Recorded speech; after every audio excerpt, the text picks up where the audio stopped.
chers frères et sœurs, nous sommes en train de méditer sur ce thème, cette promesse, cette parole de Dieu qui nous a été adressée. On ne t'appellera plus la délaissée, on ne t'appellera plus très versatile, on ne t'appellera plus le timide, on ne t'appellera plus le maladif, la maladive, on ne t'appellera plus par tous ces noms qu'on nous a toujours donnés, on nous a étiquetés pour que nous puissions être l'objet de honte et de riserie. Aujourd'hui, la parole de Dieu vient et Dieu lui-même nous adresse sa parole pour nous dire, il veut nous donner un nom nouveau. Mais le temps de retraite, c'est le temps où Dieu nous entraîne en écart, où il a besoin que nous puissions lui donner la permission de changer notre nom et de changer le cours de notre histoire, de changer le cours de notre vie. Je disais aux gens, à mes paroissiens en particulier, je dis, voilà le premier don que Dieu nous a donné. Il nous a envoyé son Fils. Avant Jésus, on comptait les temps en termes de moins. Quand Jésus est venu, Dieu a changé le cours de l'histoire humaine. On a commencé à compter les temps à partir de 0, 1, 2, 3. Ce qui était négatif avec l'arrivée de Jésus était devenu positif. Dieu a changé le cours de l'histoire. Dieu peut changer le cours de ta vie. Il peut changer le cours de ta vie. Alors, Dieu nous demande simplement la permission pendant cette fin de semaine pour qu'il puisse changer notre nom et qu'il puisse changer le cours de notre histoire personnelle. Nous avons eu l'occasion hier de prendre d'abord conscience de ce qui cause nos blessures, ce qui fait que justement parfois Dieu vient vers nous et nous n'arrivons pas à lui donner la permission. Ce qui empêche Dieu d'agir dans notre vie. Nous avions pris connaissance que la première chose, c'était notre infidélité. Et je vous disais, quand on parle de l'infidélité, on parle souvent d'abord d'infidélité morale. Mais je vous ai aidé à prendre conscience qu'il y a d'abord cette infidélité spirituelle. C'est-à-dire qu'au lieu d'adorer, d'aimer et de louer un seul Dieu, nous prêtons beaucoup attention à d'autres dieux. Au lieu d'écouter une seule parole, ce que Dieu nous dit, nous prêtons attention à plusieurs paroles. Au lieu d'écouter une seule vérité, nous prêtons attention à 400 faussetés, comme un seul prophète qui était Élie contre 400 faux prophètes qui étaient des prophètes de Baal. On a tendance plus à porter notre attention à ce qui est faux plutôt qu'à écouter une seule voix, la parole que Dieu a dite le jour de notre baptême, comme cette même parole que Dieu a dite le jour du baptême de Jésus-Christ. Il y avait une seule parole. Mais après Dieu, il y a d'autres paroles, comme je vous l'avais dit hier, avec l'histoire d'Adam et Ève au Jardin d'Éden. Il y avait au début une seule parole, un seul Dieu, et puis après Satan s'est glissé. Et quand Satan vient se glisser dans notre vie, qu'est-ce qu'il fait tout le temps? Il vient tout le temps changer en fait les promesses de Dieu. Est-ce que je peux avoir... je peux avoir mes cartons, s'il vous plaît? Satan vient tout le temps, je vais vous faire voir ce que Satan... Satan, dans la Bible, la vraie traduction, on l'appelle l'adversaire. Advertere signifie en fait renverser, changer l'ordre des choses. Alors, je vais vous faire voir ce que Satan fait dans notre vie. Dieu parle, Dieu nous fait une promesse. Alors, vous savez, j'ai déjà dit aux gens, Dieu parle plusieurs langues. Aujourd'hui, Dieu va vous parler en anglais. Alors, Dieu vous fait une promesse. Vous allez lire ça ensemble. Certains disent live, d'autres live. Est-ce qu'on peut donner la bonne prononciation? Ok, bon, live, live, live. Ok. Alors, Dieu vous fait cette promesse-là en anglais. Ça signifie quoi? La vie. Dieu vous fait une promesse de vie. Voilà la première parole que Dieu vous adresse. Regardez l'adversaire, quand il intervient dans votre vie, qu'est-ce qu'il fait?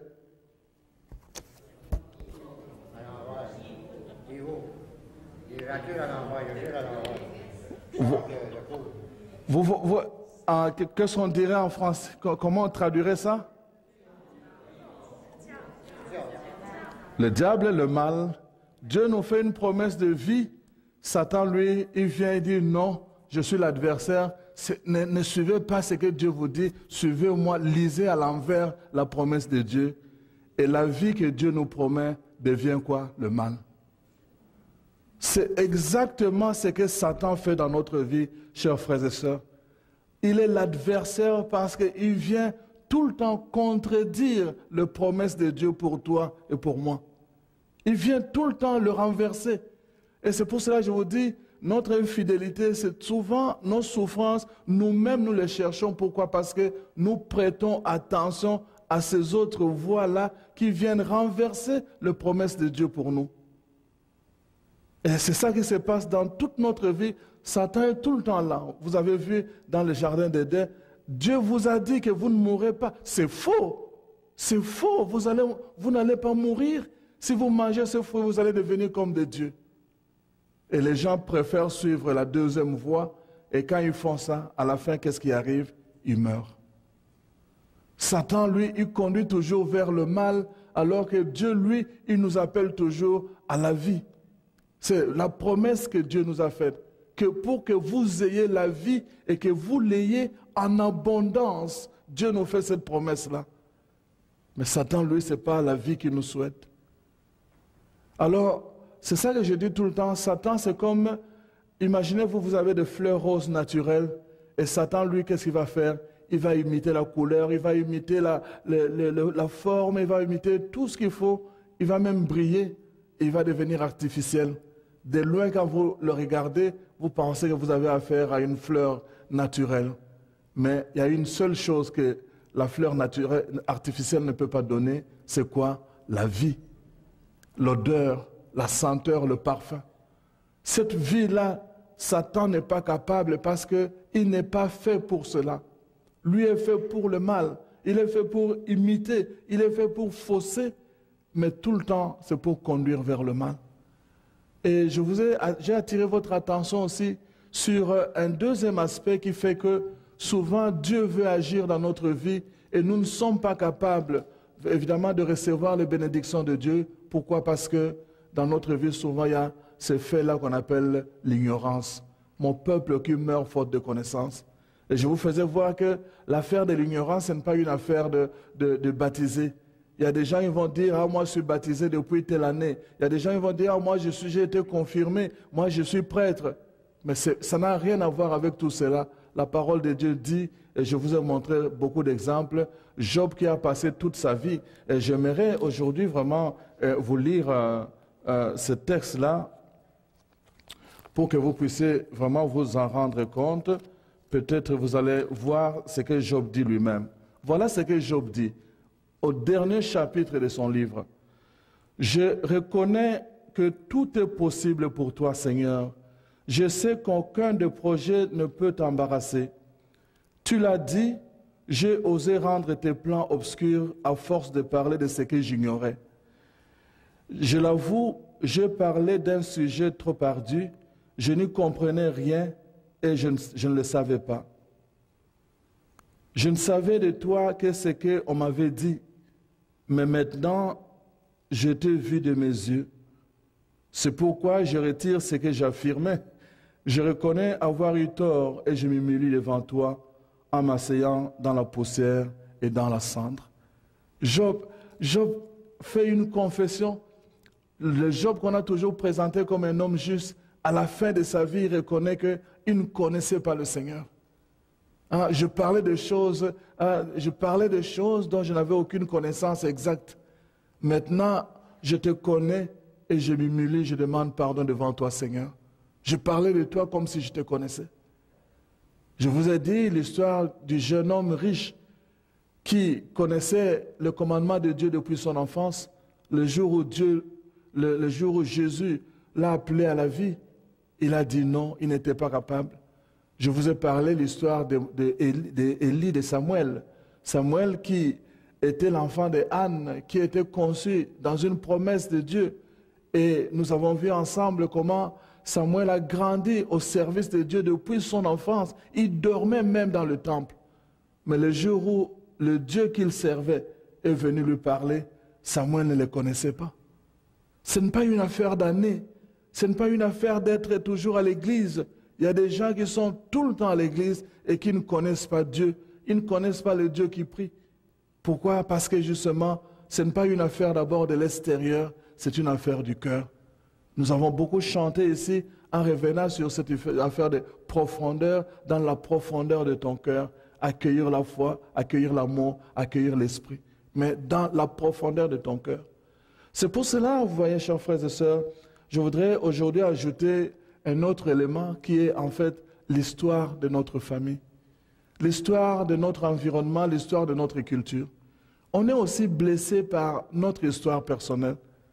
Dans toute notre vie, quand nous naissons dans un contexte socio-culturel, socio-historique. On est dans une histoire donnée. Et cette histoire-là peut avoir des blessures. Je parlais avec mes étudiants à l'université qui viennent du Québec, mais je sentais dans leur questionnement, dans leur intervention, beaucoup d'agressivité à tout ce qui touchait la religion. Et chaque fois que je posais des questions, je dis, mais eux, ils n'ont pas connu l'époque où l'Église avait tout le monopole de la société. Ce sont des jeunes. Mais pourquoi ils sont si agressifs à une Église qu'ils ne fréquentent pas, une Église qu'ils n'ont pas connue, mais ils manifestent beaucoup d'agressivité? Mais pourquoi? Parce que ça fait partie de leur histoire. Ils sont nés dans cette histoire qui est déjà blessée. Et nous tous, nous avons une histoire comme ça. Une histoire de notre famille, une histoire de notre culture, une histoire, je ne sais pas, de notre, je veux dire, de notre contexte. Et parfois, cette histoire-là est blessée.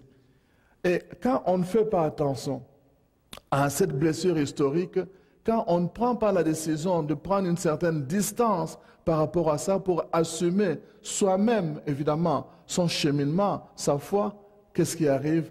On ne fait que subir.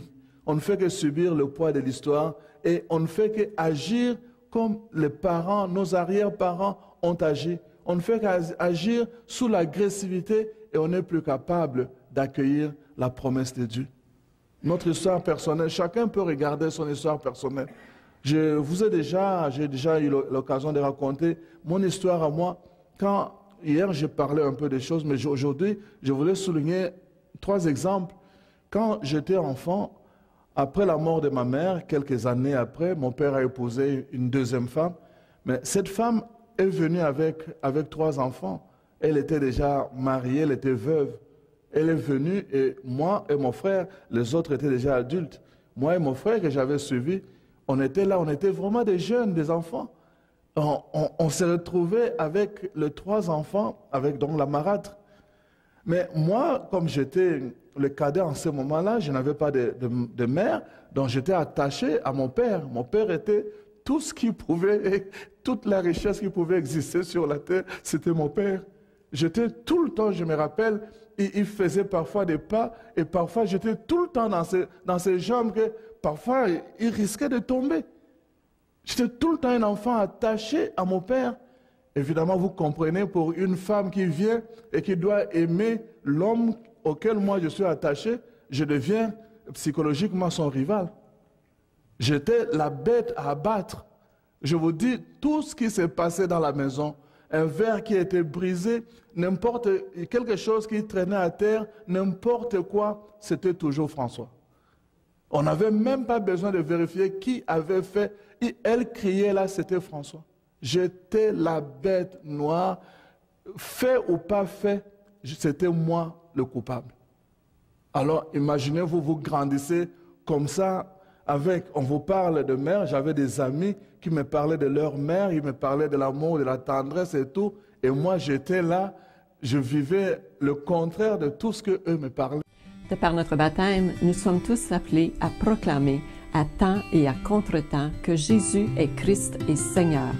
C'est pourquoi Foi et Télévision Chrétienne vous invite à faire parvenir votre don à l'adresse indiquée à l'écran.